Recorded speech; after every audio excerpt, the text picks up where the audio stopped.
बुद्धं शरणं गच्छामि धम्मं शरणं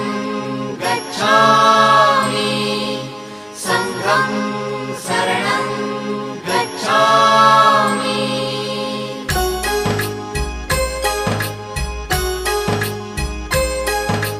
बुद्धं शरणं गच्छामि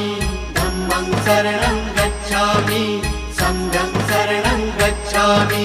त्याग मूर्ति तू शांत चित्त तू योग रूप संसारी दया प्रेम अन मानवतेचे प्रतीक तुझी ईश्वरी सिद्ध मूर्ती सिद्धार्थ गौतम सकलांचा स्वामी